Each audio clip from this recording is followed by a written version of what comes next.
अस्सलाम वालेकुम, मैं हूं जगह प्रैक्टिशनर डॉक्टर अहमद और आज हम बात करेंगे सीबोरिक डर्माटाइटिस यानी डैंड्रफ वगैरह और इससे जुड़ी मर्ज़ के बारे में। ये होता क्या है, इसकी वजूहात क्या हैं और इसका इलाज क्या हो सकता है। सबसे पहले कि ये जो हमारी बॉडी में डैंड्रफ का इशू आता है या स्केली पैचेस बनते हैं oily areas of the skin पर, यानी कि नाक पे, फेस पे, फ्लेक्सर एरियाज़ यानी बगल वगैरह और हमारे फेस पे और आईलिड्स वगैरह पे जो हमारे पैचेस वगैरह बनते हैं, उसकी वजह क्या है।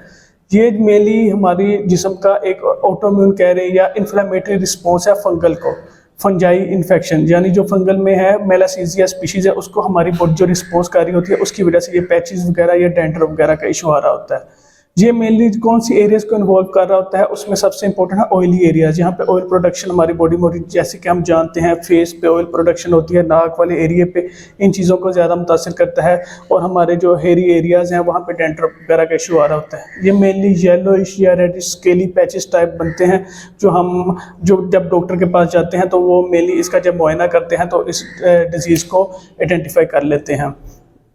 इसमें होता क्या है, इसकी जो मेनली जो वजूहात हैं उसमें देखा गया है कि जब हमारी बॉडी का इम्यून सिस्टम वीक होता है, यानी वीक इम्यून सिस्टम, या कुछ लोग जो अल्कोहल वगैरह यूज़ करते हैं, या डिप्रेशन, एंग्जाइटी,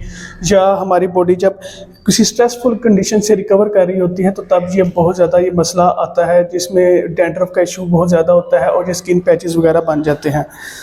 और इसमें होता क्या है कि जो कुछ लोग हमें आगे कंप्लेन करते हैं कि जो स्किन पैचेज जो जिन एरिया में ये मसला आ रहा होता है वहाँ पे इरिटेशन, इचिंग वगैरह यानी खारिश वगैरह होना बहुत ज़्यादा शुरू हो जाती है।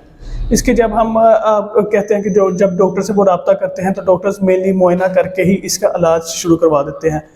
अगर कुछ ऐसी बीमारियाँ जिनको रूल आउट करना पड़ता है, सोरियासिस या टीनिया वेसिकुलर वगैरह, फिर स्किन पैच टेस्ट भी हम करवा लेते हैं ताकि दूसरी मर्ज़ वगैरह को एक्सक्लूड किया जा सके। और जो डैंड्रफ का इशू है ये बहुत कॉमन इशू है, तकरीबन हर घर में ये इशू आ रहा होता है। फिर हम इसकी ट्रीटमेंट क्या कर सकते हैं या इसका इलाज क्या हो सकता है। इलाज ये है कि सबसे पहले कि जो हम यूज़ कर रहे होते हैं इसकी वजूहात है वो फंगल इन्फेक्शन है, हम यूज़ कर रहे होते हैं एंटी फंगल शैम्पू जिसमें कीटोकोनाजोल 2% कीटोकोनाजोल होती है, ये बाजार में अवेलेबल है, कोनाज के नाम से शैम्पू अवेलेबल है। दूसरा ये होता है ये जो पैचेस वगैरह होते हैं इसमें मिनरल ऑयल या ऑलिव ऑयल वगैरह इस्तेमाल करें ताकि थोड़ी देर उसको लगाएं और पैचेस वगैरह को रिमूव कर दें। और इसमें लो डोज स्टीरॉयड वगैरह भी यूज़ करते हैं। डर्मा स्मूथ आता है जिसमें मेनली ऑयल भी होता है, लो डोज स्टीरॉयड है वो भी हम अप्लाई करने के लिए लोगों को कह रहे होते हैं। जो एंटी फंगल है वो वीकली 2 बार इस्तेमाल करें, उसी से बहुत ज़्यादा फ़ायदा हो जाता है। और जिन लोगों में ज़्यादा इचिंग वगैरह हो रही होती है तो फिर उन लोगों में हम मेनली एंटीहिस्टामिन्स भी दे देते हैं और टॉपिकल एंटी फंगल क्रीम्स भी प्रिस्क्राइब कर देते हैं, यानी जो स्किन एरियाज़ वगैरह में